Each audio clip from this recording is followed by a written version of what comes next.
There is like a pretty standard rule in marketing called the 7-11 rule, and it goes back to some psychology studies around how people develop trust and friendship. I've been marketing for 23 years, but I still am like, oh, I'm nervous every time I turn on to record the podcast because I want it to sound smart and be helpful and all these things, right? YouTube is obviously the second largest search engine in the world. We know what's happening to search on Google. Search on YouTube is going up. I prefer video because video is face-to-face time with someone.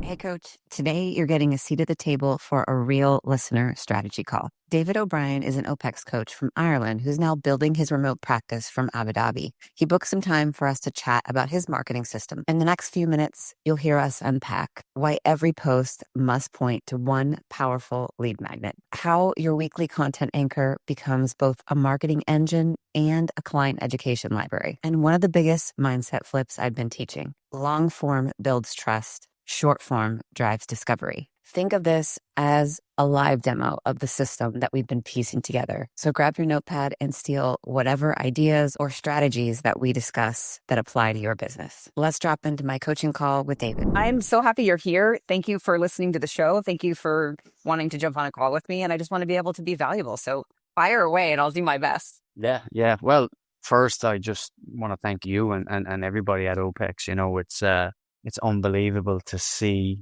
you know, the work that you're doing is incredibly valuable. And, you know, I'm currently undergoing business mentorship right now myself. So I have a one-to-one business mentor. I've learned a lot. I kind of put a marketing and content system in place. I'm kind of on week 10 right now. It's going very well. But to see, you know, you liking my stuff and the OPEX page sharing my stuff, and it's just like, wow, this is amazing. You know, I'm behind all of the marketing at OPEX and Coach. So you're all three accounts. I'm everywhere. Yeah. Legend.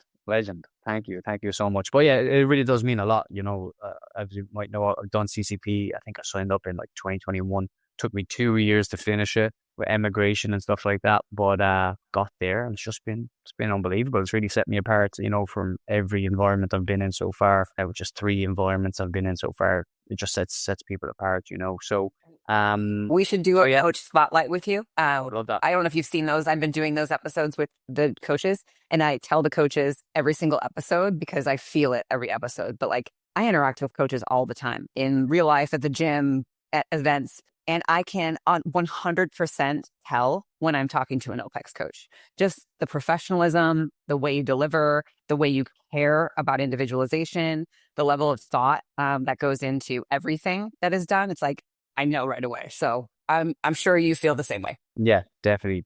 There's in my whole network of the fitness industry. I'm from Ireland. I'm living in Abu Dhabi in the UAE right here. And there's only 2 other guys that I've come across in my 10-year career who've done CCP, you know. You know, CCP is just one of those things where like, what, you're going to pay that much money? But when you know you're a for lifer, it just doesn't matter. It's just anything that's going to make me better. That's what I'm going to do, you know. So yeah, it does set people apart for sure. So yeah, big thanks to you and everybody there. You're making a difference. You really are. And to coaches like me. So I just want to say thank you for leading with value. Appreciate it. Honestly, that's the biggest thing I've learned from my mentors. Just in your marketing, just try and lead with value as much as possible. So what I'm doing is I've set up my lead magnets. You see my posts. I'm kind of doing a lot of talking camera stuff. I just can't get my videos below 90 seconds. I love to teach and whatever. I don't know if that's a thing, but on my lead magnets, which is a PDF. It's a good couple of pages,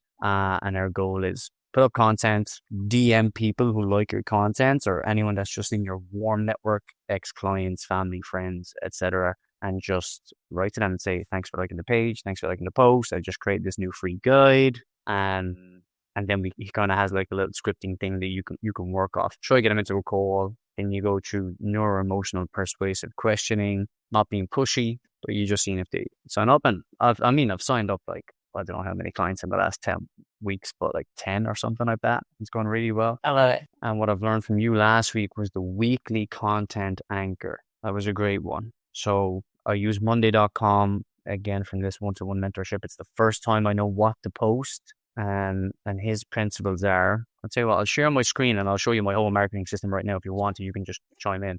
Yeah, is that what's valuable? Of course, whatever is most valuable for you, honestly. I want to be able to answer questions and help you make progress and iterate. So wherever you want me to spend time, I'm happy. Okay, sweet.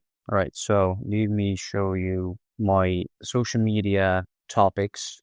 So for my grid posts, and then he has a little sell on stories framework as well. So I'll show you all this, and yeah, just see where you can find a little kink where we can improve anything.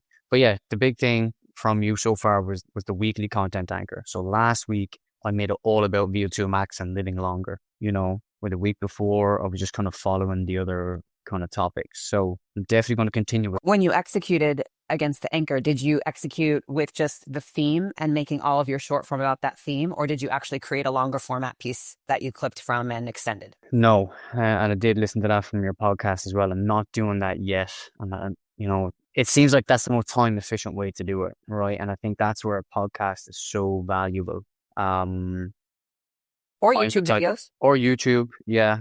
So definitely, if you could, you know, direct me how I would even start there. I have an episode coming out. I believe it's episode 10. So it's a bit coming down the pike, but it's all about the difference between short form and long form and how I get upset for all of us when we spend so much time obsessing over short form. There is like a pretty standard rule in marketing called the 7-11 rule, and it goes back to some psychology studies around how people develop trust and friendship.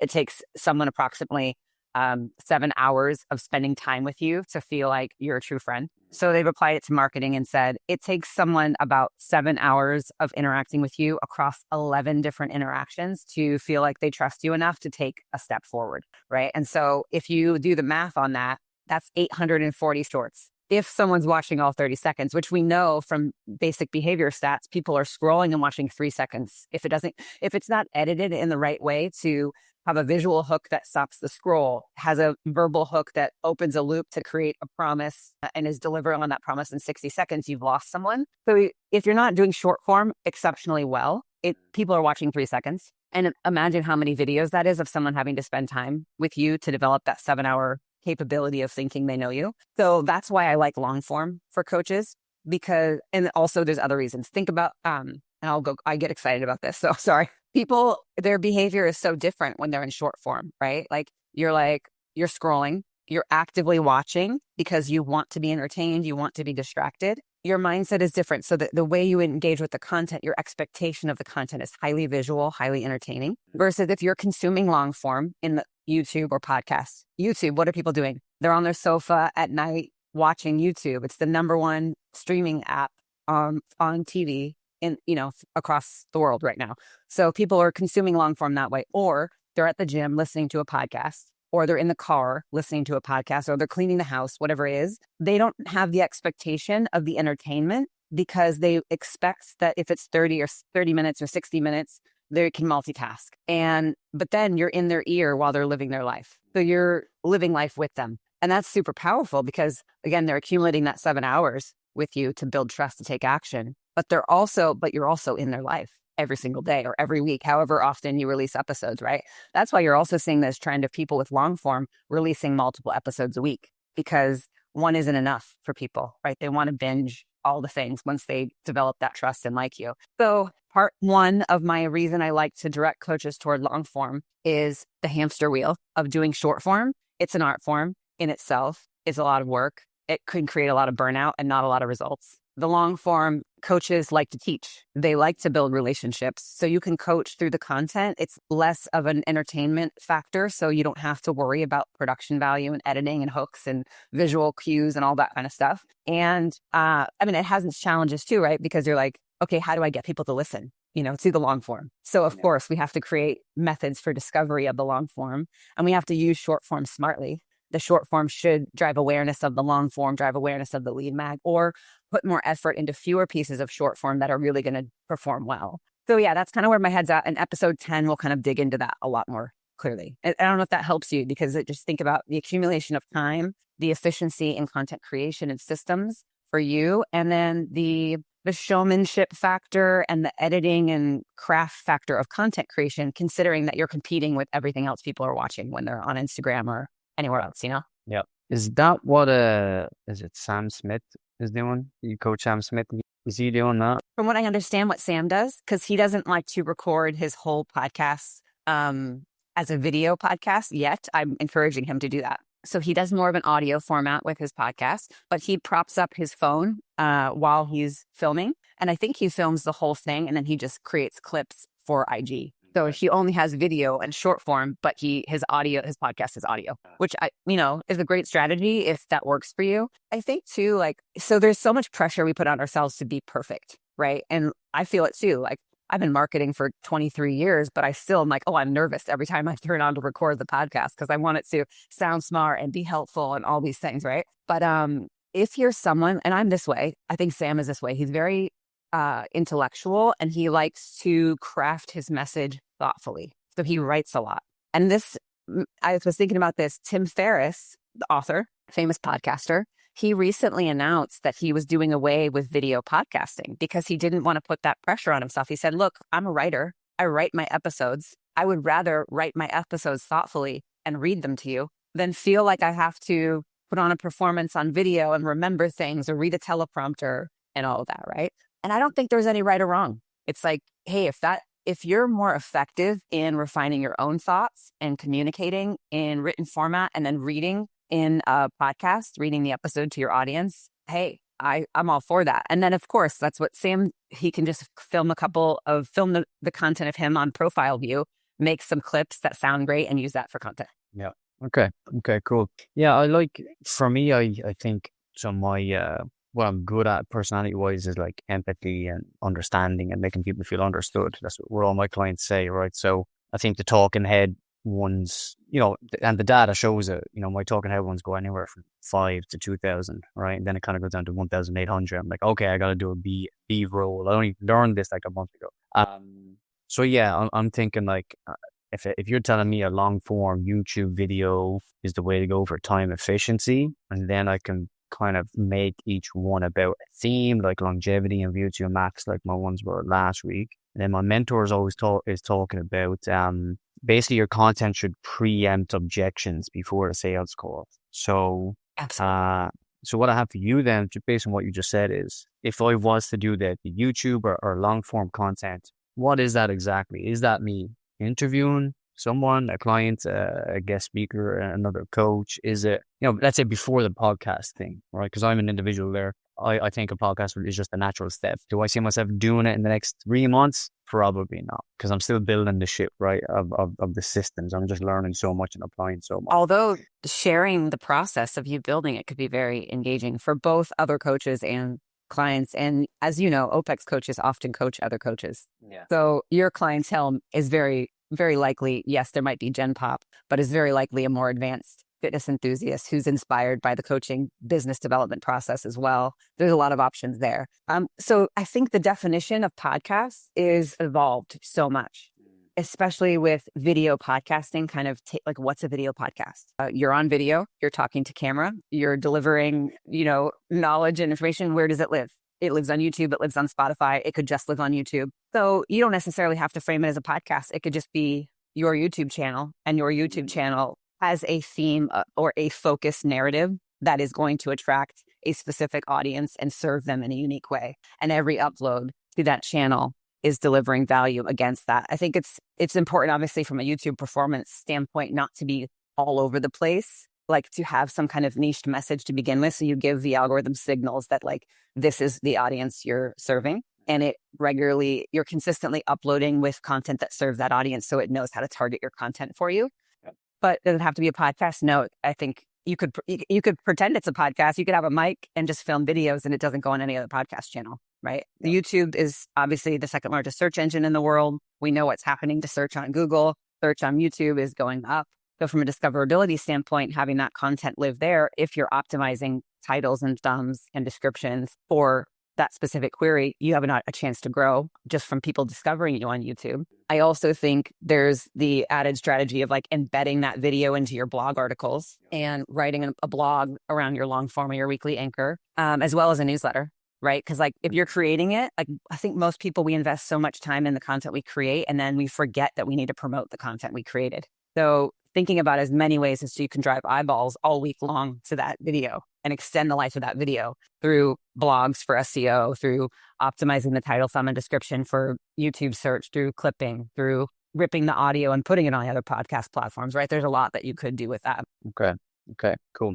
So on the system. Oh, sorry. But your question you had about interviewing versus solo. Yeah. Totally your preference for sustainability, right? Because it's like coordinating with someone else can also be an impact on your time and your schedule. So sometimes going solo, that's for me, I would love to do more of this and I'm going to try to work it in, but I know I can't be as consistent because of my work schedule. And if every week I was required to do an interview, I wouldn't upload as frequently. So I can batch create my episodes for this show and just have one production day every couple of weeks where I'm shooting 4 or 5 episodes and I get it done in an hour or so. And I'm not reliant on anyone else. But people, you have to be prepared for that. And I think you're more than capable of doing that. It's a little different because when the pressure is all on you to deliver on video, you have to have something meaningful to say and you can't have downtime, right? Versus the conversation, people are a little bit more tolerant of the back and forth and the personalities vibing. So I think Austin and Sam are doing something like this where they each have their own podcasts, but I think once a month they committed to doing an episode together that they'll post to each other's channels. And it's more of a dialogue with the two of them. So you could mix it up. Okay, cool. So my niche is young and aspiring fathers. That's what my niche is, right? And I was CrossFit. Like I imagine like 95% of OPEX coaches are. But when I invested in the mentorship this year, and we had to pick a perfect avatar to make sure we're talking to a certain individual in our content and stuff like that. With everything that happened with CrossFit the last couple of years, I just wasn't confident going all in on that. So, I'm 31, me and my partner are together nearly 8 years. We know the family thing is coming pretty soon. So maybe I'm just coaching myself in this transition. But, coach loads of men in corporate wellness and we have to discover their purpose first. And it always came back to, 99 men out of 100. When I asked them the 5 whys, what do you want to do this? What do you want to change? What do you want to change? They always said, I want to be there for my kids. I was breathless when I ran after them last week. I want to make sure I'm there for them, for their grandchildren and stuff like that. So it was a great learning experience for me that all these men that are 30 plus years old, like my age, all their deeper purpose keep coming back to the same thing. 100 plus men said the same thing, So I was like, if I know that just based on my own coaching experience, then I can leverage that. And I loved it, So I didn't know anyone that was targeting young and aspiring fathers. Men, yeah, all right. But young and aspiring fathers, health through performance, because I come from, again, CrossFit and what we know, higher VO2 max, longer life, higher strength, longer life, better body composition, longer life. So to me, it's just the same thing, right? So yeah, basically, how could I leverage the YouTube long form content with that? Where would you start me? Oh man, I love it. There's so much richness there. So a thought that I haven't fully explained it in the show, but connected to the weekly anchor. I think I sort of alluded to this, but maybe it wasn't clear, is this thought of you're building a content library. And that content library is like, you're just building a trust bank, but you could also leverage that to serve your existing clients. Let's say, basically you're answering questions. Every question you've ever been asked by this target client, you have a list of probably over 100. Each one of those could be an anchor piece. And not only can it serve you from a content perspective and marketing, but it also could be a video you send as a follow-up to a client you just had this conversation on. Like, hey, Sam, I know we were just talking about the importance of getting to bed at a decent time so that your next morning starts awesome. I actually recorded a video on why a wind down routine in the evening is so important. Here's just something to listen to on your walk tomorrow. Follow up value to the client, building more trust with the existing client, but also public for someone to discover you. And maybe that they're looking for the perfect evening routine because they want to sleep better and they discover that video.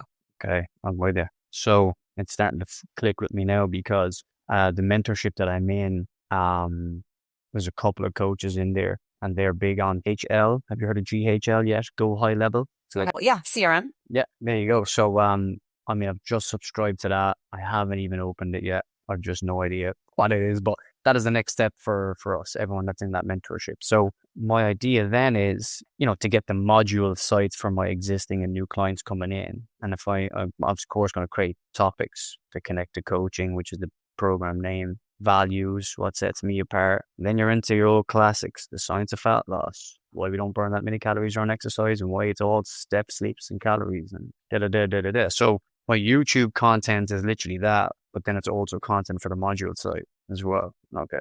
Yeah. And it depends on how you want to use it, because if that's a course that you're monetizing, that's, think about, what am I revealing publicly versus how deep am I going to go in the paid version of that, so that you're not putting free content behind a paywall and charging for it, right? You want to be ethical about all that. But yeah, absolutely. So high level, I'm sure the mentorship will talk you through. There's so many use cases for how you would use it, but essentially it's an email service provider. It's going to store all of your contact information.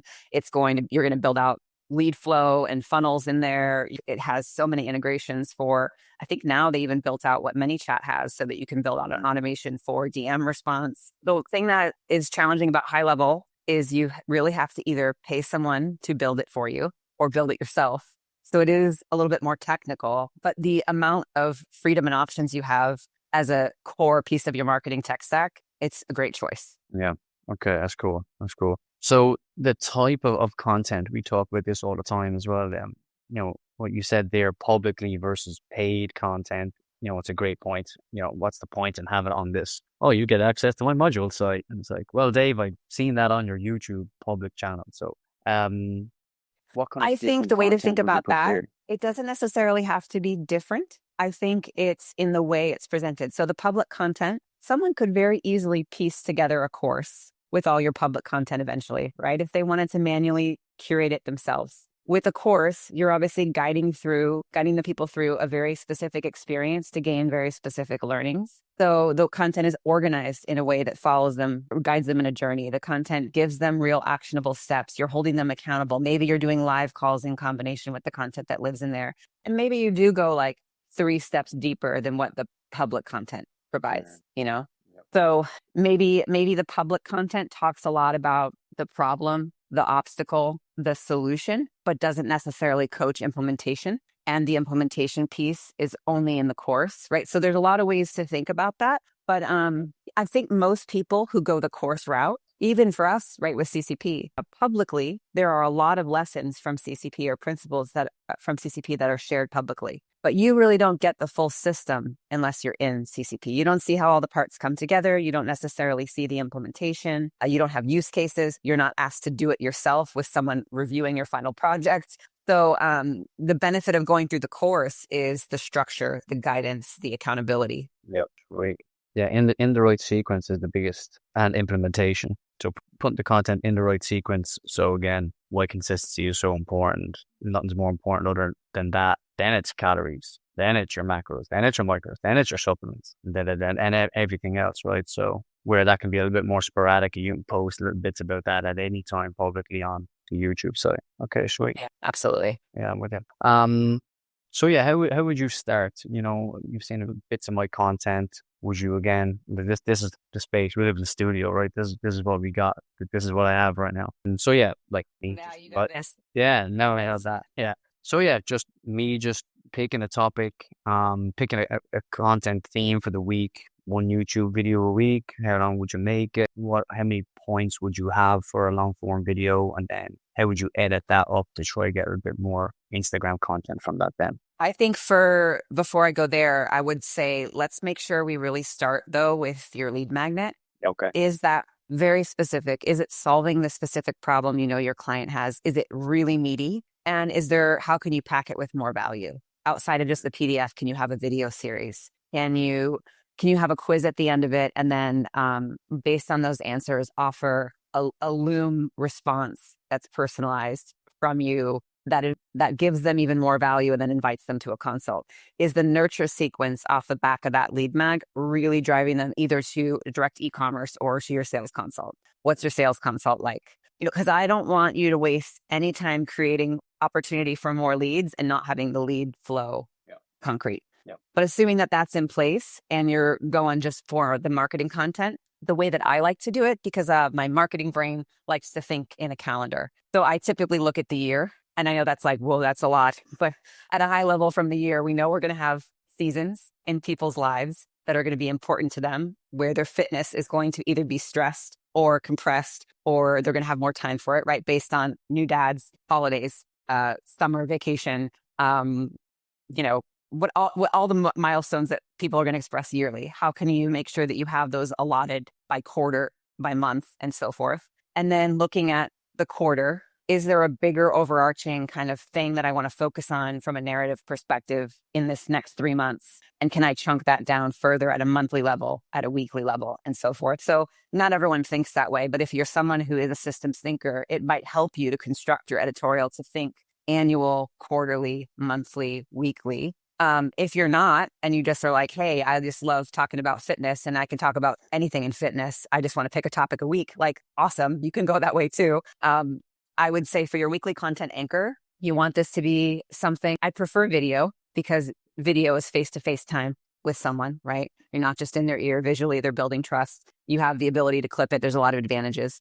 So I would say video first, either YouTube or podcast or both, anywhere between 8 and 20 minutes, I think is a nice range. Anything over 8 minutes on YouTube, like hits some algorithm. I think it's over 7 minutes, hits like some algorithmic things. Anything, the state of mind that someone's in when they're committing to like 8 to 20 minutes is a little different than if they're going like 30 to 60. So maybe every once in a while, there's a reason to go 30 to 60, right? On something that's like super deep. But in that range, like what do you feel like you can comfortably give value against without conflicting with whatever other constraints you have? Like, oh, I talk about this information in the course, so I only want to go this deep.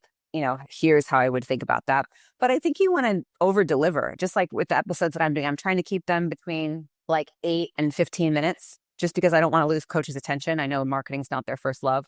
It's like they just are trying to learn something quick. So for me, I'm like, how can I break the lesson down to focus on like one small thing and give them good perspective and a good next step and then move on to the next step. So for me, it's like I focus on one key topic. What's the reason they should care? What's 3 or 4 points that hit home on that? And then how can I give them something that they can put into action? And just like for clients, you could do the same thing. So that might be 3 to 5 supporting points. It might be just 3, but I think that format of here's why you should care. Here's why this matters. Are you experiencing this problem? Here's a potential solution and why it's different than maybe what you've heard from other fitness coaches. Here's 3 things to really help hit home on why you need to think differently about this. And then here's the promise that you can look forward to if you make this change. Point.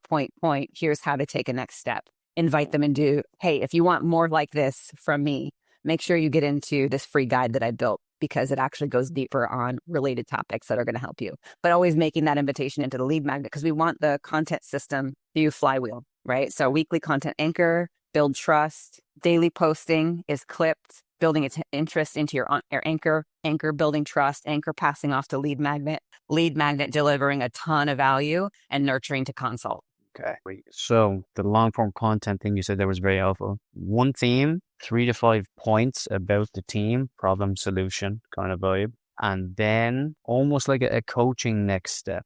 Would you go as far as that? And then a call to action to the lead magnet? Is that what you mean? And something to think about with long form, specifically if you're going YouTube. It's a little different, I think, in a podcast expectation because kind of people expect you to take them along on the journey. With YouTube, there's obviously an art to constructing videos in a way where it's like, of course, if they don't click, they don't watch, right? So you're like, I got to master the title and the thumbnail, which even I am not good at personally, even though I'm thinking about how can I get better at this on our channel. But in the first 7 seconds, you want to pack with you want to create the hook, but in the first 30 seconds, you almost they want to know what the payoff is if they invest the full amount of time in watching this video.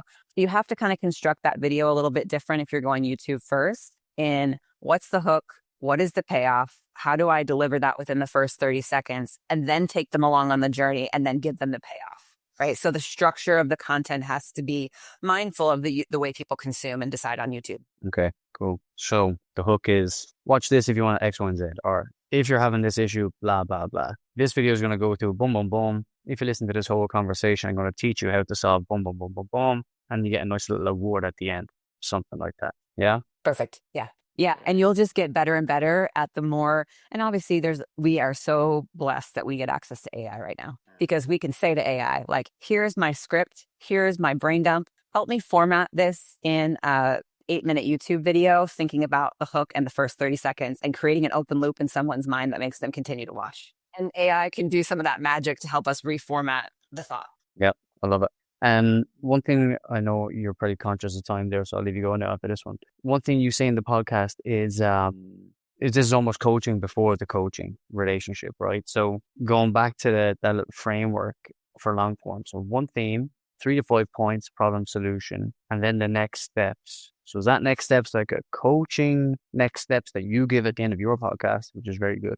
And here's what I want you to do this week. This week, spend 20 minutes looking at your themes. So that actually is very helpful. So well done to you. So do you think I do that as well, or do I just keep it call to action for the lead magnet, or do both? I think a little bit of both. What's important with the lead magnet is making that the first thing they see in your description. Want to take the next step and learn blah, blah, blah, link. That's all they really need to see. That you can put the description below that, but that link needs to be highly visible in the first 3 lines, preferably the first line in your description. And you can definitely reference it organically throughout the conversation. But I would lend on leading with value. If there is something that person can do right away and feel a change, experience a change from just the video they watch from you, imagine how much more trust that builds. Like, oh, I was listening to David. He was talking about this thing. I made this change. Yeah, the next day, I was different. Yep. I'm at they're already experienced being coached by you through that interaction, and they're going to go watch more, and then they're going to likely follow along the path. Okay, incredible. Same lead magnet per episode, or different lead magnet every episode? Or what do you think? No right or wrong. I think people, again, 7 hours, 11 interactions, a lot of consistency in repeating the message. I would say consistent and just pack it with value. Maybe in 6 months to a year, as you're working through your monthly optimization of your lead flow and your lead magnet, you realize that hey, my lead magnet isn't hitting like I want it to hit, or it's not, you revise it and you announce it as the updated version, the new version or whatever. Or you maybe switch to the topic completely because you feel like you learned so much about what your audience really wants that you actually developed a different lead magnet that was better. Yeah. But I just think I'm guilty of this on the marketing side for CoachRx. We've got 5 or 6 lead magnets. There's so many, sometimes I forget to talk about them. And I know that people don't remember we have them. And you also, because we created it, we know it's there, we talk about it all the time in our minds, we assume everyone knows about it. But the amount of time I'm on with a coach and I'm like, hey, have you ever checked out this one guide that we put together? Because this would solve your problem. And they're like, nah, I didn't even know it existed. Yeah. Yeah. So the consistency and frequency in which you remind people of things is super important. Okay, cool. Thank you very much. That is incredible. Please just keep doing what you're doing. It's very refreshing to see, investing in OPEX, over the years, and then just to see this value, your call, the time that you're investing in us, your content, Coach RX developing all the time. It just really makes you feel that, that investment that I made 4 years ago has absolutely been worth it, 100%. So that's what we do it for. I'll tell the team too. No, please do. Pass on to everybody, Carl, James. I don't know if James is still around, but everybody, to pass on to yeah, good. I'm happy to hear it. So you're doing great things, and just thank you for leading with value. And what can I do to help you? This is reciprocation, right? So please tell me what I can do for you. Likewise, we appreciate you. Just having coaches like yourself in the market, wearing the OPEX badge and talking about how CoachRx helps them be more efficient, more effective. That's what it's all about. We appreciate all that you guys do, and it's just about giving back. So I'm here. And if there's other questions that pop up, just DM me and let me know, because I can use that to create new episodes or make sure that I'm clarifying those things in new episodes. And I hope that I can do more like this. So maybe we hop on again in a few months and you update me as to where you're at.